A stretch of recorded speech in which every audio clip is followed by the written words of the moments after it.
بسم اللہ الرحمن الرحیم رب اشرح لی صدری ویسر لی امری واحلل عقدۃ من لسانی یفقہوا قولی۔ آج میں جس موضوع پر ویڈیو بنا رہی ہوں اس کا عنوان ہے حضرت جبرائیل علیہ السلام کا نبی صلی اللہ تعالیٰ علیہ وآلہ وسلم سے ایمان، اسلام، احسان اور علم قیامت کے متعلق پوچھنا۔ نبی صلی اللہ تعالیٰ علیہ وآلہ وسلم کا ان سے بیان کرنا۔ پھر فرمایا کہ جبرائیل علیہ السلام تمہیں تمہارا دین سکھانے آئے تھے، پس یہ سب کچھ دین ہے۔ اور جو نبی صلی اللہ تعالیٰ علیہ وآلہ وسلم نے وفد عبد القیس سے ایمان کے بارے میں بیان فرمایا، نیز ارشاد باری تعالیٰ ہے جو اسلام کے سوا کوئی اور دین تلاش کرے گا تو وہ قبول نہیں ہوگا۔ یہ قرآن پاک کی آیت مبارکہ کا ترجمہ تھا جو میں نے آپ لوگوں کے سامنے پیش کیا۔ تو چلیے حدیث شروع کرتے ہیں۔ حضرت ابو ہریرہ رضی اللہ تعالیٰ عنہ سے روایت ہے کہ ایک روز نبی صلی اللہ تعالیٰ علیہ وآلہ وسلم لوگوں کے درمیان جلوہ افروز تھے کہ ایک آدمی حاضر بارگاہ ہو کر عرض گزار ہوا، ایمان کیا ہے؟ فرمایا، ایمان یہ ہے کہ تم اللہ پر یقین رکھو اور اس کے فرشتوں پر اور اس سے ملنے پر اور اس کے رسولوں پر اور تمہیں دوبارہ زندہ ہونے پر یقین ہو۔ عرض گزار ہوا کہ اسلام کیا ہے؟ فرمایا، اسلام یہ ہے کہ تم اللہ کی عبادت کرو اور اس کے ساتھ شرک نہ کرو اور نماز قائم کرو، فرض زکوٰۃ ادا کرو اور رمضان کے روزے رکھو۔ عرض گزار ہوا کہ احسان کیا ہے؟ فرمایا، تم اللہ کی عبادت کرو گویا کہ اسے دیکھ رہے ہو، اور اگر تم اسے نہیں دیکھتے تو وہ تمہیں دیکھ رہا ہے۔ عرض گزار ہوا کہ قیامت کب ہے؟ فرمایا کہ مسئول سائل سے زیادہ نہیں جانتا، اور میں تمہیں اس کی نشانیاں بتاتا ہوں کہ جب لونڈی اپنے آقا کو جنے اور جب اونٹ اور بھیڑ بکریاں چرانے والے چرواہے عالی شان عمارتوں میں رہنے لگیں۔ اور 5 چیزیں ہیں جنہیں کوئی نہیں جانتا مگر اللہ۔ پھر نبی صلی اللہ تعالیٰ علیہ وآلہ وسلم نے بے شک قیامت کا علم اللہ ہی کے پاس ہے۔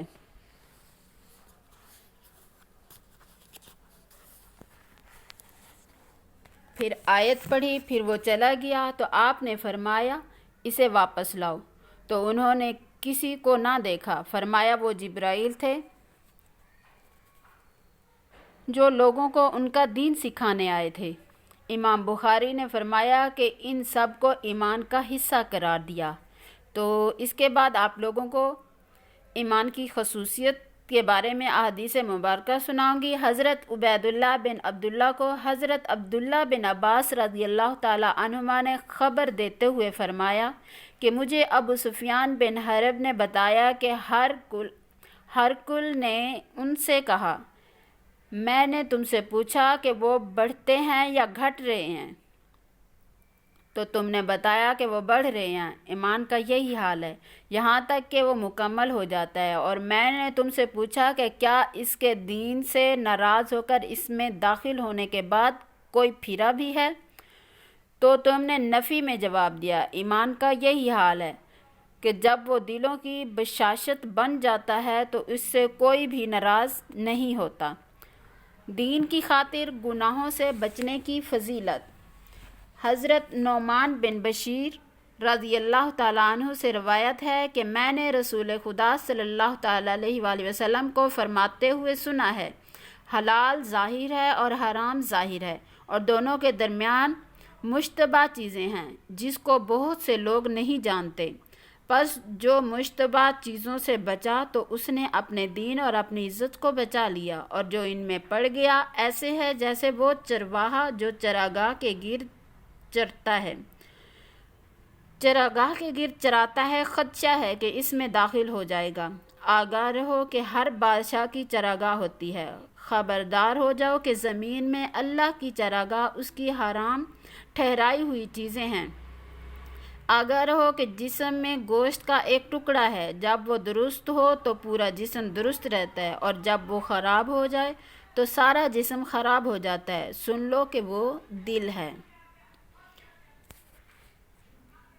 خمس ادا کرنا ایمان کا حصہ ہے۔ حضرت ابو جمرہ رضی اللہ تعالیٰ عنہ کا بیان ہے کہ میں حضرت ابن عباس رضی اللہ تعالیٰ عنہ کی خدمت میں بیٹھا ہوا تھا۔ انہوں نے مجھے اپنے تخت پر بٹھا لیا اور فرمایا کہ میرے پاس ٹھہرو تاکہ میں تمہیں اپنے مال سے کچھ دوں۔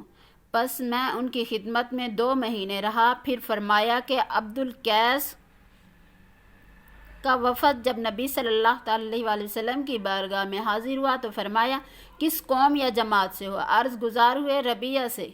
فرمایا کہ ایسی قوم یا جماعت کو خوش آمدید، رسوائی ندامت کے بغیر۔ عرض گزار ہوئے کہ یا رسول اللہ صلی اللہ تعالیٰ علیہ وآلہ وسلم، ہم آپ کی بارگاہ میں حاضر ہونے کی طاقت نہیں رکھتے مگر حرمت والے مہینوں میں، کیونکہ ہمارے اور آپ کے درمیان کافر ان مضر کے قبیلے ہیں،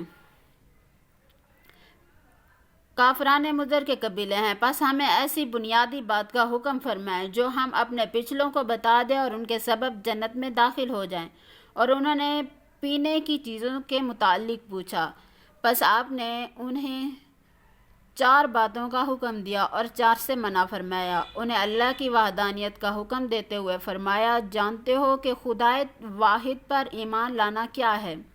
عرض گزار ہوئے کہ اللہ اور اس کا رسول بہتر جانتے ہیں۔ فرمایا گواہی دینا کہ نہیں ہے کوئی معبود مگر اللہ، اور بے شک محمد صلی اللہ تعالیٰ علیہ وآلہ وسلم اللہ کے رسول ہیں، اور نماز قائم کرنا، زکوٰۃ ادا کرنا، رمضان کے روزے، اور یہ کہ مال غنیمت سے خمس ادا کرو۔ خمس مطلب 5واں حصہ ادا کرو، اور 4 چیزوں سے منع فرمایا، یعنی سبز لاکھی برتن، کدو کے تونبے، لکڑی کے روغنی برتن اور رال کیے ہوئے مرتبان سے، اور کبھی مزفت کی جگہ مکیر فرماتے ہوئے فرمایا کہ انہیں یاد کر لو اور اپنے پچھلوں کو بھی بتا دینا۔ تو اس کے بعد حدیث ہے اعمال کا دار و مدار نیت اور خلوص پر ہے، اور ایک کے لیے وہی ہے جس کی اس نے نیت کی۔ پس ان میں سے ایمان، وضو، نماز، زکوٰۃ، حج، روزہ اور احکام سب داخل ہیں۔ اللہ تعالیٰ نے فرمایا کہ فرما دو کہ ہر کوئی اپنے ڈھنگ یعنی نیت کے مطابق عمل کرتا ہے۔ آدمی کا ثواب کی نیت سے اپنے گھر والوں پر خرچ کرنا صدقہ ہے، اور فرمایا لیکن جہاد اور نیت۔ حضرت علقمہ بن وقاص نے حضرت عمر رضی اللہ تعالیٰ عنہ سے روایت کی ہے کہ رسول اللہ صلی اللہ تعالیٰ علیہ وآلہ وسلم نے فرمایا اعمال کا دار و مدار نیت پر ہے، اور ہر شخص کے لیے وہی ہے جس کی اس نے نیت کی۔ پس جس کی ہجرت اللہ اور اس کے رسول صلی اللہ علیہ وسلم کے لیے ہے تو اس کی ہجرت اللہ اور اس کے رسول صلی اللہ علیہ وسلم کے لیے شمار ہوگی، اور جس کی ہجرت دنیا حاصل کرنے یا کسی عورت سے شادی کرنے کے لیے ہے تو اس کی ہجرت اسی کے لیے ہے جس کی طرف اس نے ہجرت کی۔ حضرت ابو مسعود رضی اللہ تعالیٰ عنہ سے روایت ہے کہ نبی صلی اللہ تعالیٰ علیہ وآلہ وسلم نے فرمایا جب آدمی اپنے گھر والوں پر ثواب کی نیت سے خرچ کرے تو اس کے لیے صدقہ ہے۔ حضرت عامر بن سعد کو حضرت سعد بن ابی وقاص رضی اللہ تعالیٰ عنہ نے بتایا کہ رسول اللہ صلی اللہ تعالیٰ علیہ وآلہ وسلم نے فرمایا کہ نہیں کرتے ہیں کوئی کچھ خرچ تم جس سے تمہارا مقصود رضا الہی ہو مگر اس پر تمہیں اجر دیا جاتا ہے، یہاں تک کہ جو تم اپنی بیوی کے منہ میں لقمہ دیتے ہو اس پر بھی ثواب دیے جاتے ہو۔